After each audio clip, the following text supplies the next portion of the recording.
이제 아들들아 내 말을 듣고 내 입의 말에 주의하라. 내 마음이 음녀의 길로 치우치지 말며 그 길에 미혹되지 말지어다.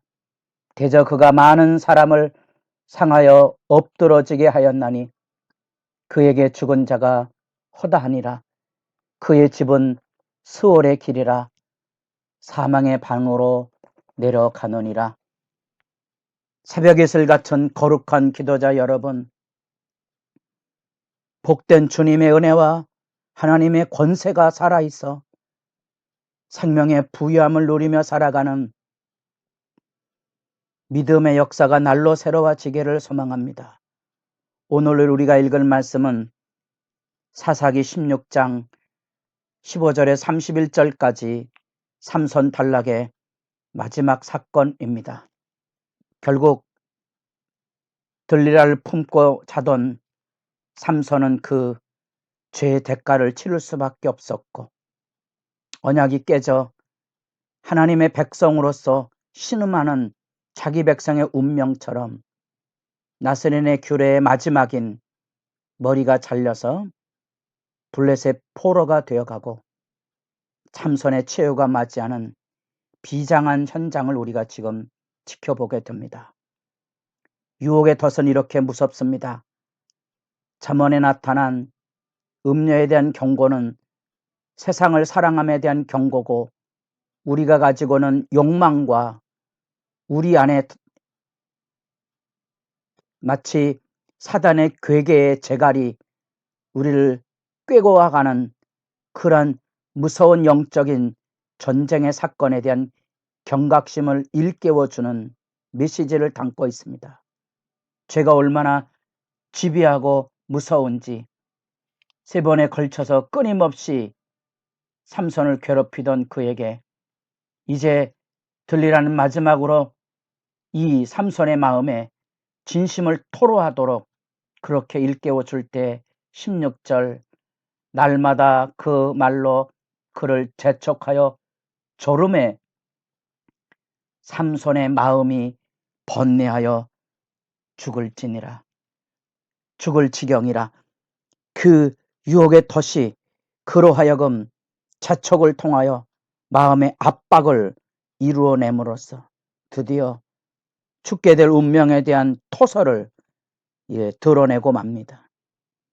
결국 그는 하나님 앞에서 자기 힘의 근원이 되는 진심을 토설하고 머리에 삭도를 대지 말아야 될 규례와 나시린으로서의 규례의 이야기를 드러내주고 맙니다. 18절부터 들리라는 드디어 삼손을 죽일 기회를 얻게 됩니다. 돈에 마음을 빼앗겨서 블레셋 방백들이 찾아와서 각각 은 1100개씩 은 1100개만 해도 그것이 보통 그 당대에 1년 연봉을 은 10세겔로 보면 은 1100세겔이 어떠한 가격이 되는지 대비해 보실 수 있겠습니까? 그것을 반복해서 주겠다는 거지요.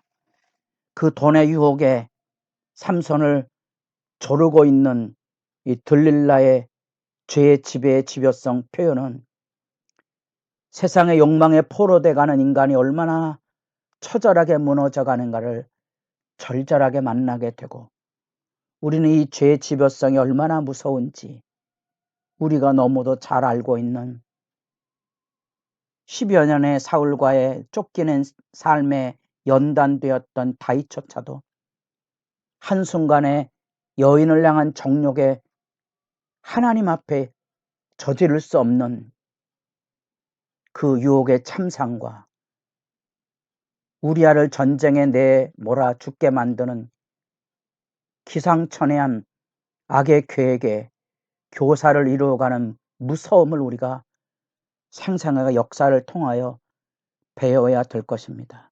성경은 우리에게 믿음을 깨웁니다. 죄의 지배에 대한 경각심을 일깨워 줍니다. 우리가 왜 기도해야 되는지, 우리가 가슴을 떨리는 기도의 영광을 우리가 선한 싸움을 가지고 싸울지라도 죄의 유혹을 이길 수 없거늘 하물며 그리하겠습니까? 결국은 그 괴롭힘에 7 갈래로 땄던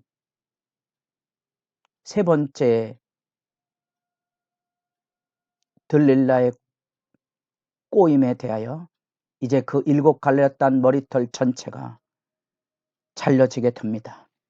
그 잘려지는 슬픈 장면을 20절에 들릴라가 이르되 삼손이여 블레셋 사람이 당신에게 들이닥쳤느니라니 삼손이 잠을 깨며 이르기를 내가 전과 같이 나가서 몸을 떨치리라 하였으나 여호와께서 이미 자기를 떠나신 줄을 깨닫지 못하였더라.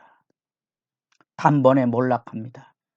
하나님이 떠난 육체의 무력감, 결국 눈의 욕망을 쫓아 이 여자 저 여자를 헤매던 삼손은 결국 그 눈이 뽑혀서 블레셋에서 자기 백성을 구원해야 할 사사로서의 사명을 감당하지 못하고 노줄에 끌려 옥에서 맷돌을 돌리게 되고 나중에 신전축제, 블레셋의 다곤 신전축제에 끌려나가서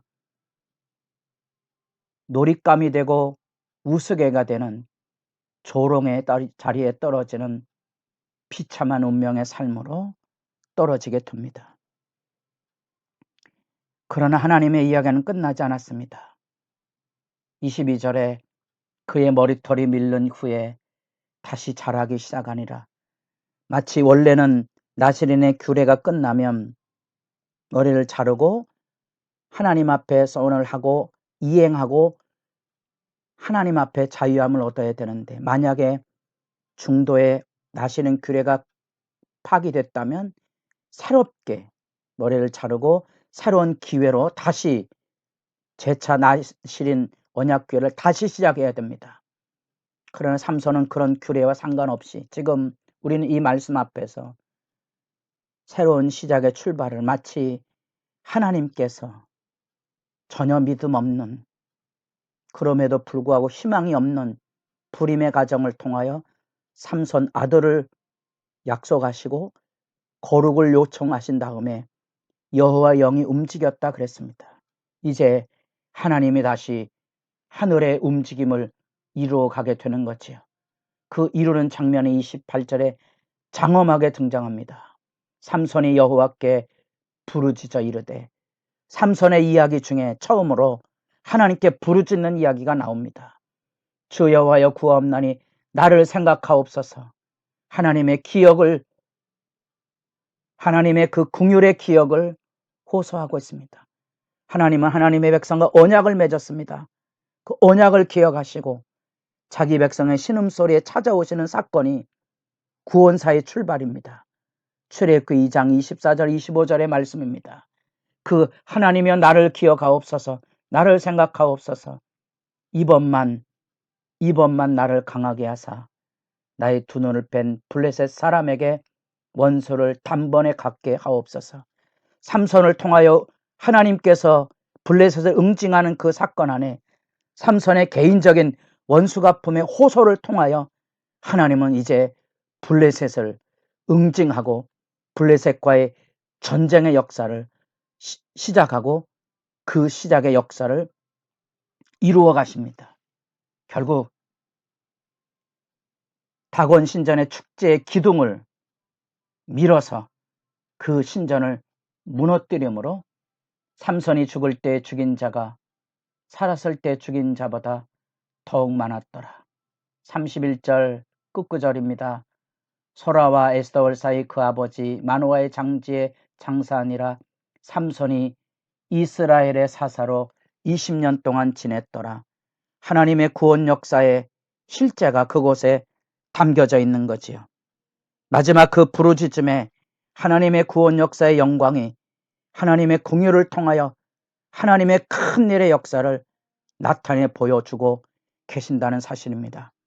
우리는 삼손 이야기 전편을 통하여 영적으로 도덕적으로 무분별한 시대의 아픔을 우리가 지켜보고 대표적인 삼손의 이야기를 통하여 결국 하나님의 백성으로 부름받아서 하나님이 준 약속의 땅을 열방에게 신음하고 아파하는 압제로 떨어진 수치스러운 그 모습의 실제를 보는데, 그것이 성경이 증거해주고 있는 죄 싹슨 사망이라는 그 진리 선포의 역사적인 구현입니다.